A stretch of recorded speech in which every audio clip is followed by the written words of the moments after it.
from the studio. It's your boy Tim Snow. Got another one here for you, man. I just want to say what's up to everybody here. Yeah, boy, you a fella. I'll say you got me, man. That's what I'm saying. I'm sorry, your boy Tim Snow.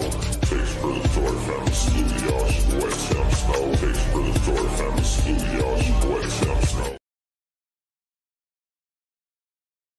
Look, I want to ask you one thing because I didn't ask you a minute ago. When you went to TYC, how old were you? I think I was like 17, 16. I went to Al Price in Beaumont. They don't got Al Price no more. They had shut it down and stuff. But I was wilding out up in there, man. I was getting on roofs and shit. I was all on the news and shit. Like the people looking at me on while I'm on the roof and shit. I'm telling people I'm not coming down unless I get some pizza. You know, the people was treating us fucked up over there. Hold up. What you mean you was on the roof? I got on the roof. Like I 1098, you know, it ran, got on the roof, you know, laws, they had helicopters out there and everything, because you know we was kids, you know, so that shit is serious. Like they wondering why these kids are acting out. I wasn't the only one. It was multiple people, you know, getting on roofs and stuff, and they wanted to know why kids was acting out and they wasn't feeding us good. You know, we was up in there fighting, taking people food, you know, you had to survive. You had to find somebody to take something from them, you know. It shit crazy. It sounds right. TYC, huh?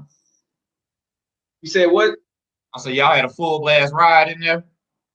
We was having rides all the time. Like when you was there, you had to like, if you wasn't banging nothing, it's hard to survive. I ain't gonna lie to you. Like, and then the Mexicans, they were making them be Sur 13s, and like all the Mexicans that was in TYC with me, most of them were Sur 13s. They could be anything now, but back then they were Sur 13s. Like a lot of them niggas, man. But up in there it was rocking and rolling though. We had to fight. Everybody young. No, we ain't give a fuck. You know how they were. What were you when you were in there? From like 07 to 08. I was up in there with what were you? What were you banging in there? Treetop. I've been Treetop, 400 Spruce Street, West Side Bumpton, you know what I'm saying? But I'm from Texas. I'm from Baytown though. My big homie been put me down. I've been banging this shit since I was 13, you know. But my big homie dead now, you know what I'm saying? He died when I was in prison. But shit, like, you know how that shit be though. Yeah, but the reason I asked that, like, because you was talking about the SA stuff. How many what was the gang situation like? Were y'all outnumbered in there with a bunch of Crips, SAs, Bloods? I ain't gonna lie. It's like how every jail is. Majority, it's always gonna be a lot of Crips. You know, it's gonna be Crips because they from the West, they from everywhere. You know, it's gonna be a lot of Crips. It was some blood. It was like we had Bloods, but I ain't gonna lie. Like I don't just because they say your blood, okay, that's cool, that's fine and dandy. But like a lot of people are fake. Like to me, like because my big homie from the land, so I know right from wrong. I know all the extra shit. Like I'm not with that, you know.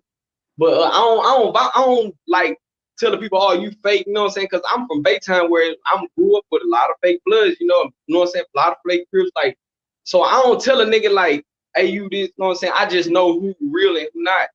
And, you know, I just like, well, I try to stay to myself because even my own homies, like, they was really on some bullshit. You know what I'm saying? I didn't like the way they move and shit, you know? Like, I like to move on one accord, you know what I'm saying? Unity and shit like that, and they wasn't on that shit. So you think you stayed to yourself more than anything?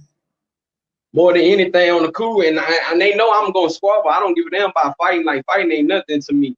I've been doing that shit since a little kid. Like I'm known out in Baytown for fighting. I just look like this, but niggas know. Like people gonna see my story and they gonna be like, yeah, we can vouch for him. That's big bro. And I'm only 30 years old. You know what I'm saying? But you know. So look, this is my next question then, because you see a lot of them Florida channels and stuff, they talk about they test the hearts and all that. When you first get to TYC in Texas, do they do like a heart check situation? Did the other bloods come check you? What they do? How that work? In TYC, it was different. You know how at TDC you get your little heart check or whatever?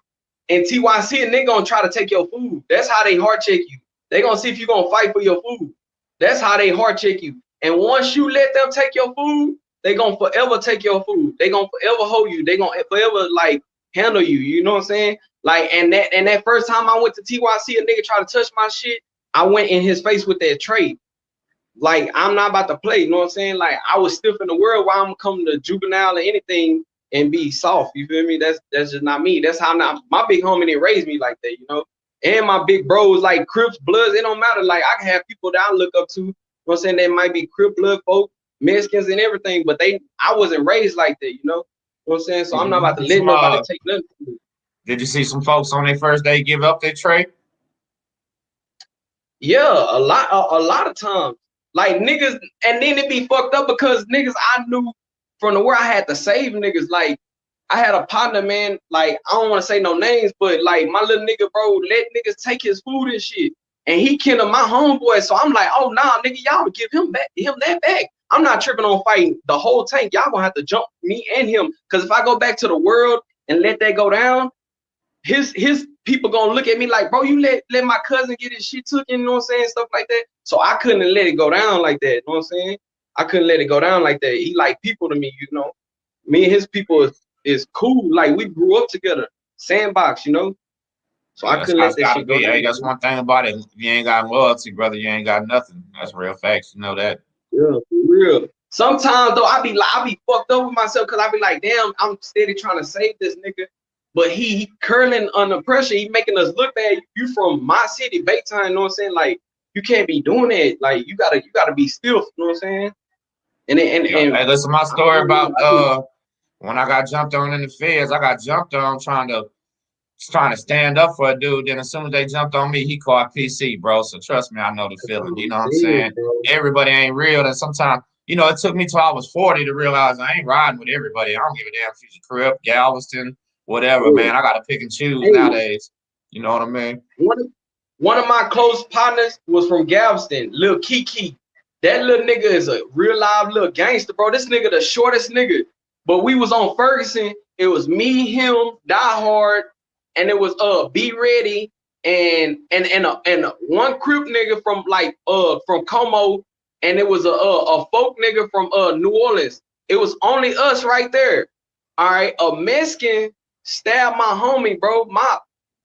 And Mop ran into me and his blood all on me. And before he got stabbed, I told them niggas, I say, bro, the Mexicans got something going on, bro. Y'all pay attention. Everybody want to smoke K2 and get high and not on point. Me, I was schizophrenic. I always been schizophrenic. So I'm watching them niggas. And I got that bang on me, you know what I'm saying? Everybody got bangers on them, you know what I'm saying? But like the shit happened so fucking fast. And the way they did, bro, like they lure him to the back, talking about somebody want him in the back. But the whole time, nobody wanted him back there. And he should have known they were talking about violating their own. Do not go to the back of the run. They about to violate their homeboy or whatever. But that was all a setup. Oh, no, we putting our boots on so we can violate our homeboy and this. But they played tricks on us like we some dummies. And then they lured my homeboy back there and he got stabbed. And then they ran into me with blood all on me, man. Like that shit fucked my head up. And I'm telling these, like, it was only a couple of us that's riding, and all the blacks ran to the day room on Ferguson, man. This is facts. And ran and locked that door on us. We had broomsticks. I had a bitch ass mop in my hand. My nigga Kiki had a broomstick. Be Ready, the only one had a shank on them, and nobody else had nothing on them. But Die Hard, he was a treetop homie. That nigga was action figure, you know what I'm saying? That nigga right there, like still, and it was a silly that stabbed homie. So, you know what I'm saying? We was ready though, but it's a lot of people ran, and that's why I say like that shit opened my eyes up. Like every time I'm trying to be front line for my homeboys, and niggas ain't really built like that. Like they could make it seem like they when a one-on-one fight good, when them knives come out, this shit gets serious. You know Hold on, let me ask you something, because you said something that man, I swear to God, Zay, you keeping it so real right here. Because listen, you just said something that ain't nobody even told a story about, man. When that real knife play comes out, so a high percentage of folks will run, won't they? A lot of niggas gon' fold under pressure when them knives come out. I done seen niggas jump off 3-road to get away from a knife, nigga, and still died. Nigga fell off 3-road, nigga come down there and finish the nigga off on Vito. Like I seen a lot of shit, bro. That's why I tell people, I tell these stories so these kids do not go to where I don't want my niece and nephews or none of my little young family members going to where I came from. You know what I'm saying? Like that's why I tell these stories. You know what I'm saying? And let people know that like prison is real. Like it might be watered down. Everybody saying it's watered down. Yeah, it's watered down compared to the 90s and stuff like that. But it's still people dying. It's still people getting raped up in there. You know what I'm saying? People giving up booty. You know, I mean, you know what I'm saying? You can't rape no stiff nigga. You feel me? But say, brother, listen, I'm gonna add to what you said. I'm sorry, I don't mean to interrupt you, but listen, it don't matter about none of that. Okay, if you went to the weakest, softest prison in the world, it still removes you from your family, your friends, society, women, sunsets, good food, birds chirping, man. You know what I'm saying? The violence, the sexual, the everything else is extra onto the. You ain't even in society no more. You know what I'm saying? It's crazy, man. So listen, one reason I even wanted to bring you on here too, real talk, because see what you told me, and I'm gonna tell the people right now is I'm gonna jump a little bit and then I'm gonna go back to TYC because we're getting ahead of it. But see, you've done a 2-year stay jail, you did a 7 and a 2, you know what I'm saying? And you're a young man, but you also told me that you're willing to do anything in life not to go back. So that's big respect, and that's why you're here. What you just told me about telling them stories. Man, I do the same thing, brother. I'm not here for any other reason but to tell people not to come, and that's what we're doing today. And I appreciate it. So listen, on that note, we've done very little about TYC, man, and these kids do watch us, man, and that's who's going to go to TYC.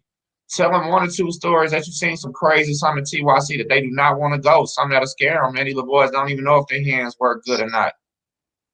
For real, like, I could tell you some shit I'd have done. Like, up in there, TYC, like if they smell weakness, if you even show any type of weakness, they coming for you. It's like a predator and a prey, you know.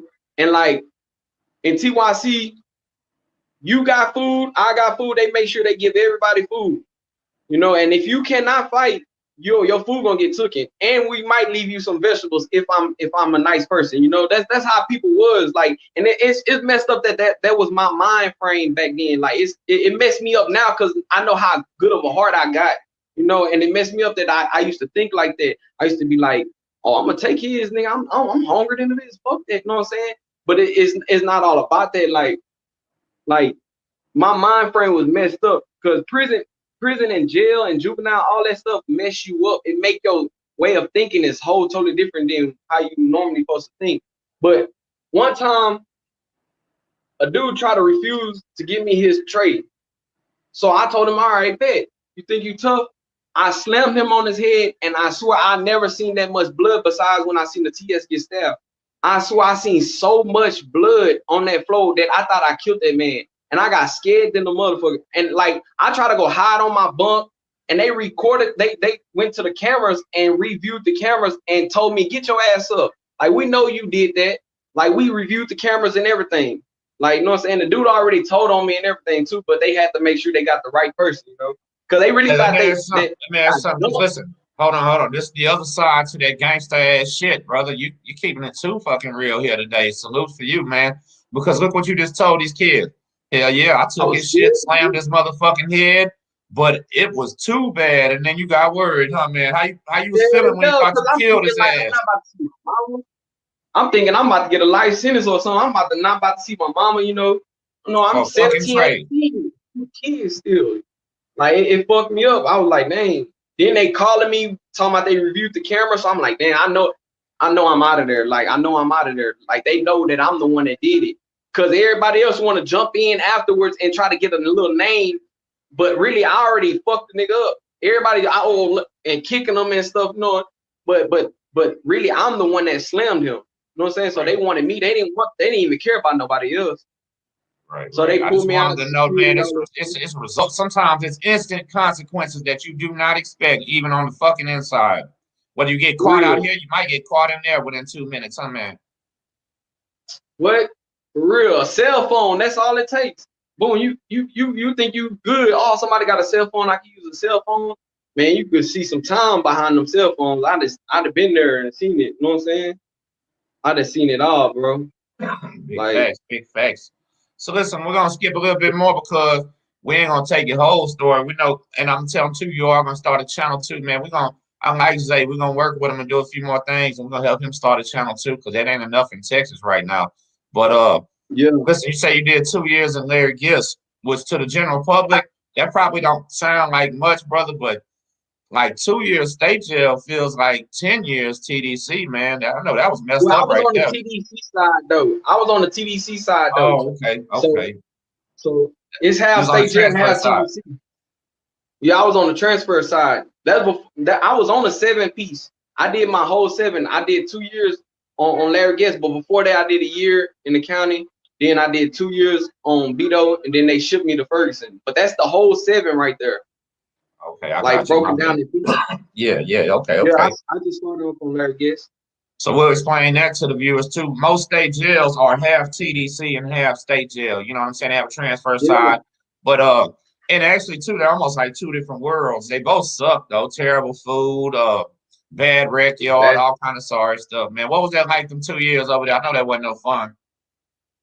nah, it really wasn't because like on Larry Guest, you think you're going to just a transfer and it's not going down over there, but it's really going down over there. It's like Bloods and Crips, and they, I ain't gonna lie, they might not be just hard checking like that, but they will hard check you if they find any like sign like something ain't right about you. They will hard check you. Mainly when you get over there, you trying to do your time and stuff, but it's squabbling going on. They got them walls and they hiding behind the walls and squabbling like that. But the bad thing about it is state jail don't give a damn. Like they know when they going home. TDC, we trying to make parole. So state jail do something, they might lock us down because something they did, and then Right. affect us, and make our time harder. But Right. but then like the food trash, that's gonna be that. And only thing I Hey, like one thing about it, about you go that I outside a wanted little to bit. I want to tell you already said it high behind that wall. See them state jails and stuff like that. They probably don't. There's not a lot of knife play, but there's a whole lot of knuckling up, man. Bunch of fighting in them, ain't that A man? lot of fighting. A lot of fighting, man. A lot of fighting. For real, it's gonna be fighting. Like it's gonna be Yeah. a lot of fighting. This That's is like one that thing I mess. say. One thing about Texas, we mess up them California boys, we mess up them other dudes because their prison politics are so tough and strong that they don't knuckle up a lot. You know what I'm saying? In our prison, we might knuckle up. You might see 10 fights a week, man, in the corner. You know what I mean? 3 fights in one day or something like that. And that's why For Texas is a little bit everything. different. You know what I mean? So anybody that's For rock and real. roll in them warehouse buildings, salute to them. You know what I mean? So you rocked out your whole 2 years on the transfer like that before they transfer you to Vito? Yeah. I was over there thugging, you know what I'm saying? Like the gang, it's to the point where the gang lady knew me, like she come here, Piru love, because I got Piru love in my face, and like even the sergeants, they be like, come here, Piru love. What y'all bloods got going on? And I don't even be in the mix, like I be chilling. And they still, no matter what go on with the bloods, they gonna call me. Hey, come here, Piru love. I know I mean, hey, look, man, I don't know shit, man. They ain't got You the that's one all the way in a standing whole out. different building. Like they Yeah. want to know what's going on in a whole different building. I live on D block. What is you talking about? Like I don't know what y'all got going on. But they Yeah, that's how they they is. thought Once you they was know over there you, running everything. You was trying to lay back, and they thought you was calling shots. That's crazy. man, I was laid back. I'm gonna ride for my homies. That everybody know that. Like I done been in some situation where I had to ride, you know what I'm saying? We squabbled everything. You know what I'm saying? I had to violate people, you know what I'm saying, like over there for like really catching out on some shit. Like I done been through all kind of shit over there though. Don't get me wrong, but them hoes did not know what I had going on. They couldn't never catch me because I'm slick. I know how to move. I'm trying to go make it home. That's the beginning of my Absolutely. 7. I'm trying to make it home. I'm That's what trying I to do, always say, bro. you My know, whole kid, I was trying to stay out the way and not get caught. I ain't crashing out never. You know what I'm yeah, saying? yeah. So look, let me ask you this: when you caught Shane from over there and you got to that bird unit, and at night when they was calling everybody's names in them units, man, what the hell did you think when they called your name and said Vito 1? Because I know they don't call it for Bro, very many people. They only man, call it for 2 of us. What'd you think that night? bro. Everybody kept saying if you see I think it's say B1 on that hole or BI or something like that, and B1. or you see F or FE on that hole, strap your shoes up. So I ain't gonna lie, like I already had that mind frame anyway. Like, man, I don't give a fuck, nigga. I'm gonna rep my set. You know what I'm saying? I don't give a damn. If nigga want to hard check me, I'm gonna get that shit out the way, but I'm gonna try to stay out the way and make the road. But I'm not no hoe. You feel me? And then I ain't gonna lie, like the whole time, that song I put on for my city. I swear the whole time, every time I get into any fight, or I get in hard checks or anything, that song be in my head, and I be squabbling hard in the bitch. But like when I got on that bus, man, I ain't gonna lie. I already had my shoes already strapped, sweaty. My feet was sweating like a motherfucker on that bus. You got to get naked anyway, though. So it was no point. Like, it's no point, man. And then most of the time, like when I got to Piru, I ain't gonna lie, I got to they wasn't even hard checking like that. But this is what happened though. When I got there, they was like, nah, bro, cause I'm already ready. I told my Mexican silly, I'm like, look, grab all my shit through the bars. I'm like, man, my fan can't fit in there, but like soon as they open the door, bring my fan in there if you can, you know. And he was like, all right, I got you. He said, but I don't think your homeboy is hard checking. I said, I don't care. I'm about to go find out. I'm about to go to his day room and ask these niggas. So I go to the day room. I'm like, bro, look, y'all gonna hard check me, bro. Go and get this out the way. I want to do my time. I want to go home to my family, bro. Like they were like, hey, homie, we ain't doing it like that over here. And he was like, cause there ain't that many bloods. Like if anybody could tell you about M Wing on Beto, like when I was there, nigga, that whole wing damn near was Crips. It was only like five of us. That's how K-Wing was too. Our wing was like that too. We had 4 benches. Y'all had 1, man, right behind us. It was crazy. Man, I'm telling you, y'all had like 6 benches over there on M-Wing when I was there, bro. I swear. Now I'm hearing crew rib, like you hear me everywhere, like nigga, and I'm hearing niggas say, I don't worship God, I worship the Crip God, like you have to be stiff, bro, being around these Crips, bro. No, you know what I'm saying? Like you gotta be stiff, bro. So them niggas going like, and then I tripped out. I wound up sitting on the Crip bench. And he like, and one of the niggas from Marshall was like, hey, bro, you know where you at, cuz? I'm like, hold up, bro. I was like, man, my bad. I say, I ain't know where to sit, bro. I apologize. No disrespect, man. You know what I'm saying? I was like, man, I'm gonna go and find out where I need to sit. You know what I'm saying? Right. And my homie's like, nah, this is our bench right here. We only had 1 bench. I swear. And you know what I'm saying? Like, that shit was crazy, though. Hey, look, like, hold on. Let me talk about that for 1 second because see, these kids out here think this gang shit is fabulous, fun. Well, they see these rappers. Let's talk about what we just fucking said, homie, because I'm 6'0", you know what I'm saying? And I went, you goddamn right, you had to be stiff. Every motherfucking local over there. If they found out anything was weak about any of us, you was going to get them boots to your fucking face, dog. It just wasn't going to happen. But see, what we talking about, you showed up over there, Piru, 1 bench, and them boys had 6. That's 6 to 1, man. Think about that, young bloods out there. You show up on Beto 1, M-Wing. You got 6 motherfucking men ready to fight you to your 1. You show up on K-Wing. You got 4 men to fight you to your 1. You know, you might go, but then guess what? Bro. You might go down to Darrington where there's 10 bloods to every fucking Crip. You know what I'm saying? It's crazy how this shit works, man. It's not shit crazy, man. It ain't all what it's cracked up to be, is what we trying to say, right, man? For real. You don't know if you're gonna win or lose in that bitch. For real, man. Like that's why I'm the type of person, the way I carry myself, I want everybody to respect me. Like, damn, Baytime, he don't be on that bullshit. Yeah, he is what he is, and he don't be on that broadcasting. He don't got to, because it's all on my face. Everybody, as soon as I walked in, they knew. Like, but I'm respectful. I'm all about respect. You know, I'm gonna respect you, bro. Hey, bang your set, bro. I'm not tripping. You know what I'm saying? Why I'm a trip on what you is, bro? I'm not tripping. Do your thing. You know what I'm saying? I'm just trying to get my time and go. You feel me? Too much shit was going on. Like, I'm missing out on too much, man. My brother. You know what's crazy too, Zay? Listen, we said it a bunch of times how you had yourself and you was ready to go, but tell them how many men did you sit around over there on M-Wing that was never going? Some of them ain't going home, huh, man? Oh, M-Wing, hell no. And then it's right next to N-Wing. You know, that's 50 and up. You know, M-Wing, it was niggas up in the light sentence. When I came in there, fucked me up. I seen a nigga like a punk sitting on a nigga lap. I said, what the fuck? Like, I'm like, oh, that shit fucked me up. I say, I do not want, like, that right there. Like, I'm like, bro, I got to get the fuck up out of here, bro. Like, real. That's when you know it's real, right? Trying to go give me a degree or something. Yeah. You said one thing I wanted to say, bro. Listen, when I walked into Beto 1, I was expecting it was gonna be like that stuff on TV where everybody was all swole and good looking. I mean, everybody in there was skinny, sick looking. They never get no wreck, man. Food was trash. It wasn't like nobody was looking healthy. I seen all that. No healthy. I seen all that. Don't get me wrong. It was some swole niggas in there. Don't get me wrong, but it was a lot of weird. That cause that K2 came about too. I ain't gonna lie. When that K2 came, a lot of people were smoking K2. and doing, it's drugs up in there. Just don't get it wrong. Like, just because we locked up, ain't no drugs. It's people on drugs up in there. And people ain't taking care of themselves, ain't taking showers. When you was on Vito, was they running up and down the run talking about thug call all day? Thug call, stick call, man. Thug call, stick call. Tell them what that is, Zay. Hold on. What that mean, man? Because I never told them what a thug call, stick call. What? Man, thug call, stick call. Thugs is cigarettes and sticks is weed or K2, man. You know what I'm saying? Thug call, stick call, man.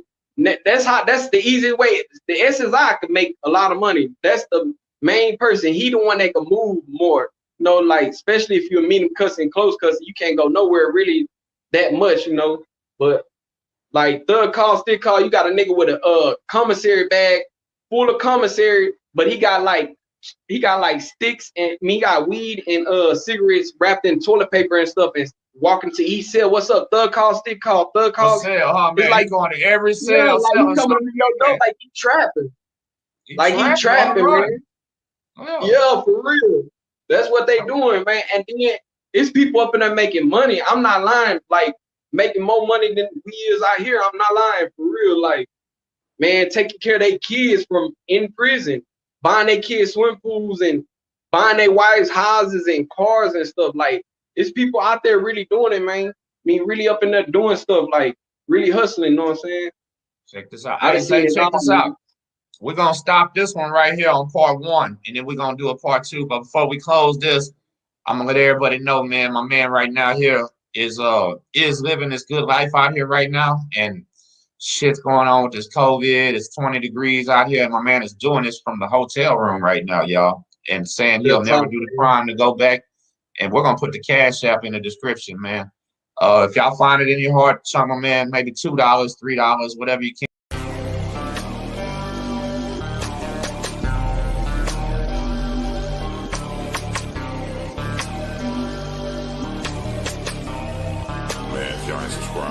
Check it out. Takes Prison Story Family Studio. It's your boy Tim Snow. Got another one here for you, man. I just want to say what's up to everybody here. Yeah, for you a fella. I say you got me, man. That's what I'm saying. What Tim Snow. Takes Prison Story